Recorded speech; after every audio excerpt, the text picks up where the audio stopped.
guys, Matt from Prime in Worthing.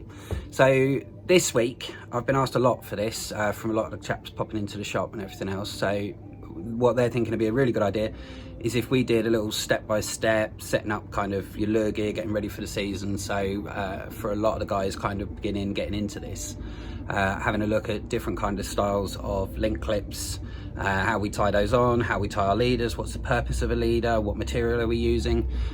So basically we're going to have a little bit of an up close, have a look, tie a few knots and have a chat about what we're using, why we're using it, and fingers crossed it'll help a few of these new guys out.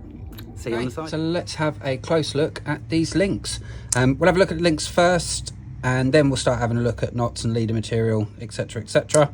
So we've got main 4 if you like. They're all going to do the same job, but they're all going to do it slightly differently and going to be better purposed towards different styles of lures, hence the few different styles that we've got kicking around. So first of all, we've got the pro snaps, we've got egg snaps, the kind of standardized lure link, and then oval split rings. Now I have tied one of these up on each on a leader just to make it easier for clipping and unclipping so you can see what we mean. So we'll start off with the standardized lure link. Hopefully that will focus. Dirty hands because I've been playing with ragworm all morning. But as you can see, tie onto the top here, then we have this small little kicker if you like that comes off down round onto the bend. That's what we're going to use to connect the lure. So holding on to the line, we're going to place the eye of the jig head, sorry, I'm trying to keep it in the middle, over that little kicker, that comes round, that links in, hey, linky lock, off you go, job done. Now this obviously works much better for a lot of the smaller lures. It will work on some of the larger lures. The nice thing about these is that they are lovely and light, so they're not going to kind of affect any of the action that you're imparting on the lure, and they are relatively easy to be unhooked, like so. So next one to have a look at is going to be the classic egg snap. So again, there you go. So almost kind of like a latch style system. Squeeze, lift. It says squeeze, lift. That then opens out. So the main thing with these is to remember that you've got that little catch on the bottom that we either need to feed the eye of the jig head or the lure through, or to have one with an eye big enough to pass over that central part of this. Now this is always harder when you're trying to do it on camera, but popping that through. So this one, there we go, look, see, prime example, not quite big enough, so I'm going to have to pop that underneath and then feed it round onto the clip like so, and then pass that back over the top, and then that'll give you your kind of, I guess, mechanical lock or whatever, but that is not opening unless it gets squeezed and punched on the other side. So let's pop him off.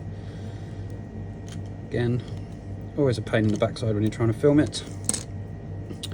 It's just straight up egg snap. So next one to have a look at, actually, we're going to have a look at the pro snap. So the pro snap isn't actually, it isn't closed, it isn't locked, it isn't anything like that. The only bit you've got here is this ever so slightly kind of tighter section of metal on the side. Good for when you've got really, really cold hands, if you're winter fishing, etc, etc. And the reason for that being is that you quite literally just feed that onto the eye, and as you twist, it will pop into that locked kind of section down there. Now these don't look strong, but believe me, they actually are. And the irony is, the more you would pull on this and bend it out, the more that this is going to stay in contact and drag down and just lock itself up completely. But the nice bit about these is it is literally just a twist and you're off. What's going to be better to show you this on? Actually, I'll show you on this slow jig. So just straight onto there, as you spin, down and on, back up, spin it off. So whilst I've still got the slow jig, I'm just going to go for something slightly bigger. So this, if you like, so these are sold as oval split rings, but it is basically a mega beefed up lure link. Ideal for kind of heavier metals, heavier soft plastics. If you're fishing off the boat, your vertical jigging, these are generally my go-to.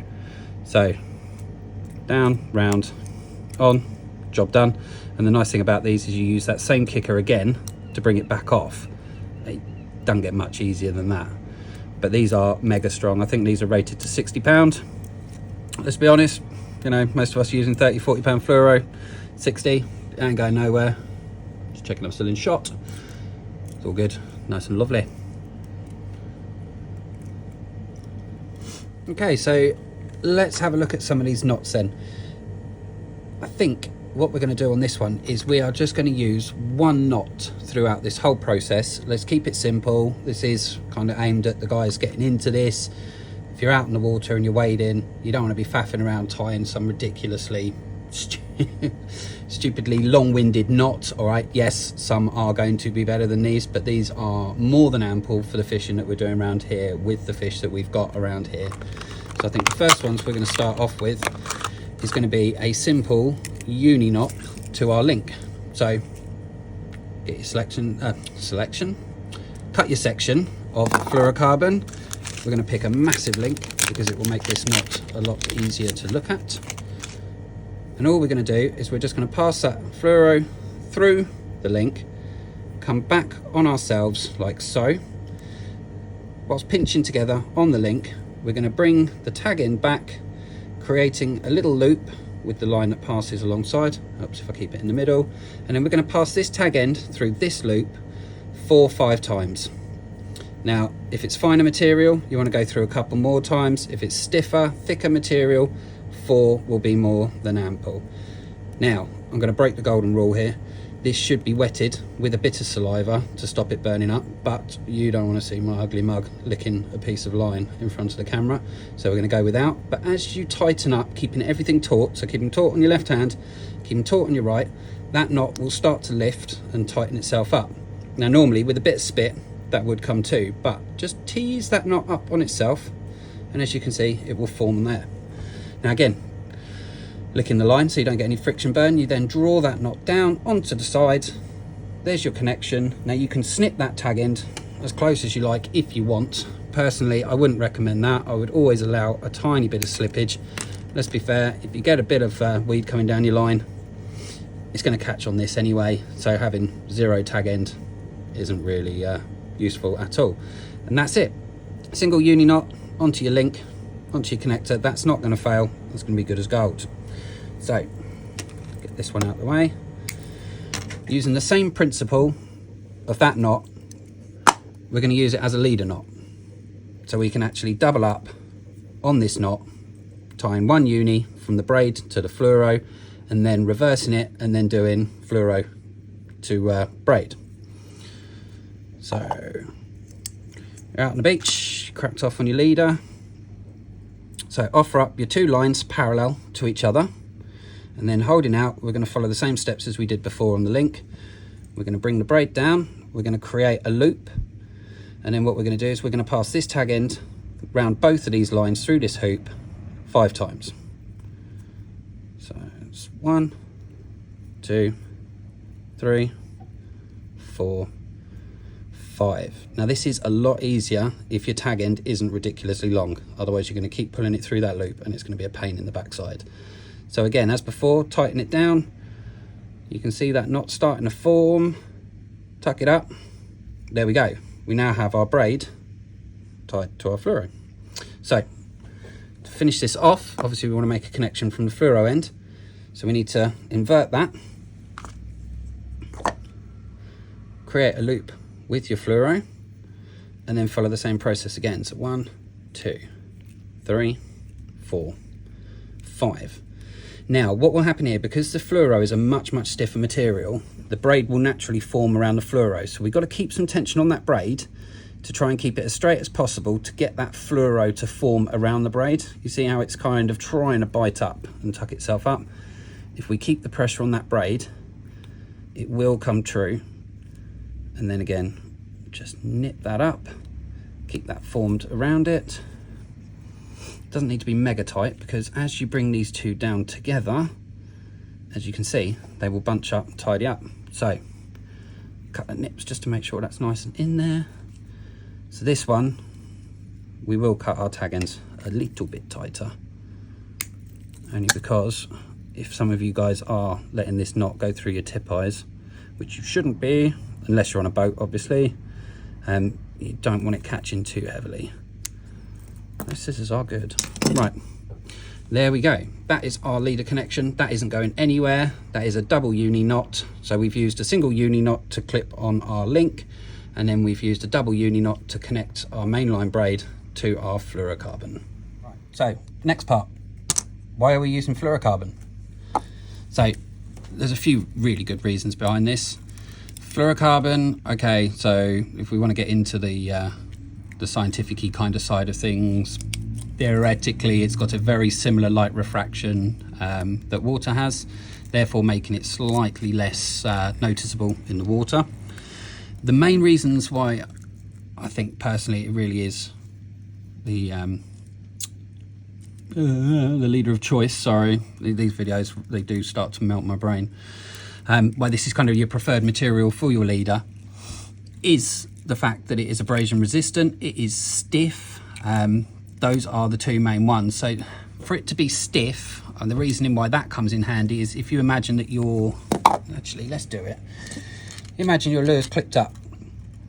So we're going on the big clip again just because it's easier. So we're all clipped up and we're ready to cast. Now naturally, as you cast, the lure's going to accelerate fastest, it's dragging line, and then all of a sudden, probably 2/3 of the way through the cast, this lure is going to stop accelerating, it's going to start slowing down on its arc, it's going to start coming down. Now we've got a huge lump of line behind this coming out at a rate of knots, and what often happens is that the line will almost kind of overtake on the lure. Now if this was braid straight through, you're going to run the risk of the braid getting snarled up around here, it's going to get snarled up on the hooks, you're going to end up bringing in that lure completely wrong. With the fluorocarbon, I mean, you can literally see here, as it's starting to come, because it is so stiff, it kind of kicks it away. So because it's keeping it straight out the way, you're less likely to get your tangles. The other side to fluorocarbon is the abrasion resistance. This stuff is tough as. So, you know, if you do make a stray cast, or you do fluff up, or you go through a groin or anything else, you're going to get your lure back. Well, as long as it doesn't get caught in said snag, but it's not going to give up. You always need to check your leaders every time something's happened like that, because if you will notice a load of fraying, cut it off, retie another one. It needs to be at 100% when you're chucking it out. The other side is you hook a decent fish, it runs you through some rocks. Again, that's going to give you that little safety net just to rub off the rocks and everything else. Hopefully keep it going just long enough for you to be able to net or land that fish. If you were braid straight through, we all know braid hits rocks, braid hits barnacles, it just parts. So that is why we use fluorocarbon. Also, not gonna lie, I got halfway through packing up and then realised that we haven't actually spoken about the main important part of line in this whole kind of discipline.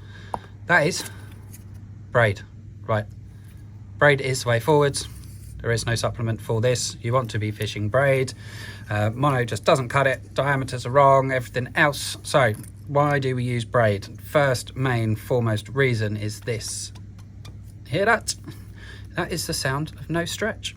You will feel every single thing on this. You will know how your lure is working, roughly where your lure is working, what your lure is bumping on the bottom, is it up in the water, what is it doing? This will give you the feedback that you need to know that you are fishing effectively. The other nice bits about this, so obviously diameter. We're casting light lures in the grand scheme of things. You know, we're not banging out a 6-ounce lead, 5-ounce lead for the distances. We are sending, what, 14 grams of hard plastic that isn't phenomenally aerodynamic, or we're sending out, you know, lead-headed soft plastics, which are seriously terrible at flying through, but they are brilliant in the water. So to aid that and to get every kind of foot, yard, whatever we need, you know, we need to cut that diameter down, we need to cut that resistance down of that line that's coming out, and we need to cut the weight down of that line that's coming out. This is why we use braid. Now, I know a lot of people kind of shy away from this when they're starting. They go, no, I'll just go with mono because it's easier, it means I can this, that and the other. I get it, 100%, but how are you going to learn to use braid if you're not trying it? So don't go out and buy mega expensive braid. Buy something that's sensible in your budget. You know, not a big deal if you do end up with a few wind knots and you have to re-spool or anything else, but also don't go too cheap. Obviously, you always get what you pay for with these things. Some braids are going to behave slightly better than others. I will admit 90% of braid misbehaving is user error. Either we're not spooling it up tight enough when we spool it onto our reels. It's bad reel management. You know, are we reeling back in with a bit of slack before we start the retrieve? And are we manually closing our bail arms? Are we looking after the braid? You know, there's a lot to learn, but the only way you're going to learn it is by doing it. So pick up a half sensible spool of braid, have a chat with whoever's in the shop that you're dealing with at the time, see what they recommend for local fishing, spool it on lovely and tight onto the spool of the reel, like really, really tight, kind of the tighter the better on this one. When you're starting off, leave yourself a small gap between the edge of your spool. So if you imagine, like say if this was your real spool, you wouldn't want to have it flush like a freshwater angler, or kind of, you know, a bait angler, if you like, where you have it right up to the top for the least amount of resistance and everything else. Just take it down 5, 6, 7 mil off the lip of the spool. You know, what that's going to do is it's going to make it harder for that braid to lift another loop as it comes off. That's the biggest cause of wind knots, is a loose loop or a slack loop getting pulled off prematurely by whichever bit of line's coming off at the time, and that is what's going to cause you all troubles. So leave yourself slightly shallow, spool it on lovely and tight, always close those bail arms manually, always lift the slack out of the line before you start to retrieve that reel, before you start to retrieve that lure, and what you'll find is you'll get less and less wind knots. After a while, it'll become second nature. You won't even realise you're doing it. You're fishing away with braid, you're absolutely spanking that lure out there, you're retrieving it, you know what's going on, you can feel every pluck, tap, every twist and dive of your lure, and you'll start catching more fish. It is an awesome tool. It is probably the best tool. It is the most misunderstood. People think that it's got a life of its own. It really hasn't. You just got to know what you're doing and learn to use it correctly.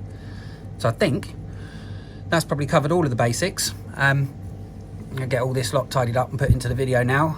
Any questions, just bang them into the comments and everything else. You know, I mean, I don't know what you guys want to hear. If we got some people that started maybe last year and you want a little bit more in depth, or kind of not where to fish, I mean, that's a silly question, but how to fish certain areas, what baits are best for what not, drop it in the comments, let me know, and we'll address them on the next one.